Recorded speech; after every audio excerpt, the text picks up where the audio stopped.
Il était une fois une princesse. Une vraie princesse. Comme dans les histoires. D'ailleurs, ça tombe bien, car nous sommes dans une histoire. Il y a plein d'autres gens dans cette tour. Des voisins qui font du bruit, des enfants qui jouent, un prof de maths, une jeune avocate et même un magicien. Oui, oui, un vrai magicien. Je vous l'avais dit, on est dans un conte. Il s'appelle Schmendrick. Mais bon, on y reviendra plus tard. Et pourtant, dans cette tour, personne ne la voit jamais. Elle ne voit jamais personne non plus. Vous vous demandez pourquoi, j'imagine. Eh bien, elle dit qu'elle est trop moche pour recevoir du monde. Et que, de toute façon, elle est tellement moche que personne ne veut la voir. C'est pas moi qui le dis, c'est elle, hein. Moi, je l'ai jamais vue, Mélinée. Elle s'appelle Mélinée, la princesse. Moi, je vous raconte juste l'histoire.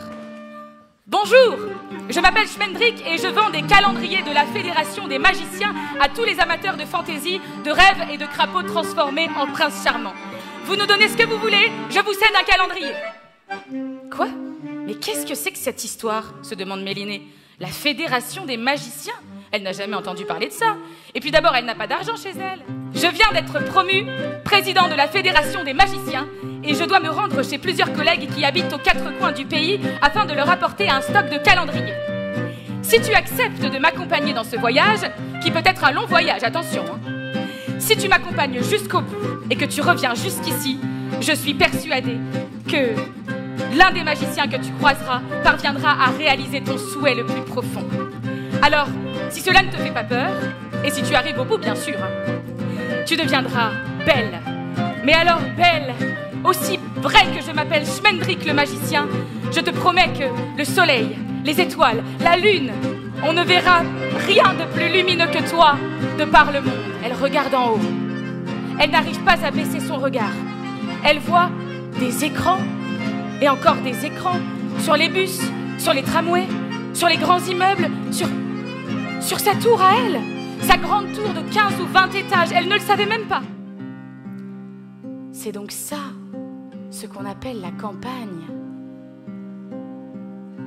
Elle ne savait pas que cela existait.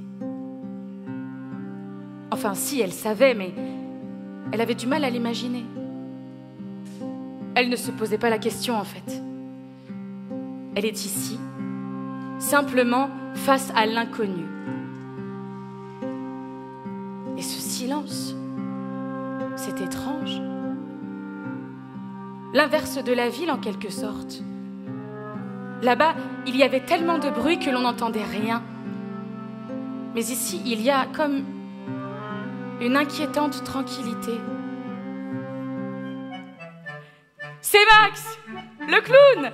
Il est exceptionnel. Tout le monde le connaît ici. Regarde. Et oui, tout autour, les gens qui déambulent passent à côté de ce curieux personnage, souriant ou riant à gorge déployée, comme le fait Schmendrick. Qui est Circé? Demande à nouveau Mélinée. Mais Schmendrick et Max ne l'écoutent pas du tout et continuent leur discussion au milieu de l'agitation douce du marché. Ça commence à l'énerver, notre princesse, cette attitude. Parce que certes, elle a l'habitude qu'on ne fasse pas attention à elle, mais elle, d'habitude, elle est tranquillement enfermée en haut de sa tour. Elle n'a rien demandé. Alors si Schmendrick tient absolument à lui faire voir le monde, il n'a qu'à répondre à ses questions quand elle les pose. Non, je ne pense pas qu'à mes calendriers, répond vivement Schmendrick.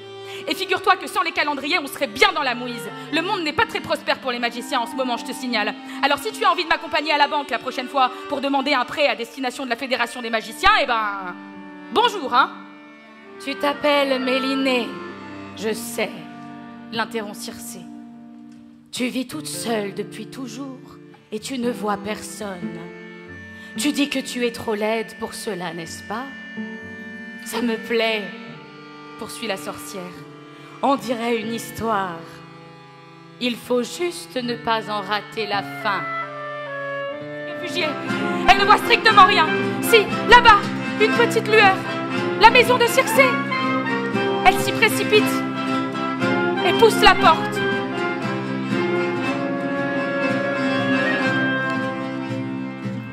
Mais ce n'est pas la maison de Circé. C'est une maison beaucoup plus grande, avec des hauts plafonds et avec beaucoup de monde qui attend. Elle met un pied, puis deux sur la corde. Elle s'accroche aussi bien qu'elle le peut en gardant les yeux fixés vers le sommet. La corde se balance et lui donne le vertige. Un peu comme quand elle était en haut de sa tour à regarder l'horizon. Mais là, elle ne quitte pas son objectif du regard. Difficilement, elle parvient tout doucement à se hisser jusqu'en haut et elle sonne le beffroi. « Mais vas-y !» lui dit Schmendrick. « Va le voir, je suis sûre qu'il n'attend qu'une chose, c'est de danser avec toi. »« Non, non !» répond Mélinée, « je n'irai pas. Il ne voudra jamais. Bon, de toute façon, il faut que j'y aille parce que le temps presse et il est bientôt minuit et quoi ?» l'interroge Schmendrick. « Mais arrête, t'es pas Cendrillon, tu vas pas te transformer en citrouille. » Elle sort, elle a besoin d'air, se met à marcher le long de la plage. Elle leur en veut à tous de lui avoir menti alors qu'elle marche de plus en plus vite. Elle court, elle les entend courir derrière elle, mais elle ne s'arrêtera pas. Alors Mélinée ouvre la porte de chez elle et prend la main de Schmendrick. Elle sort pour la seconde fois de son appartement. Cet appartement tout en haut d'une tour de 15 ou 20 étages qu'elle n'avait jamais quitté avant que ce curieux magicien ne vienne la chercher. Elle ne réalise pas vraiment ce qui vient de lui arriver, mais elle a compris que ce monde qui l'entoure n'a peut-être jamais été observé avec le bon regard.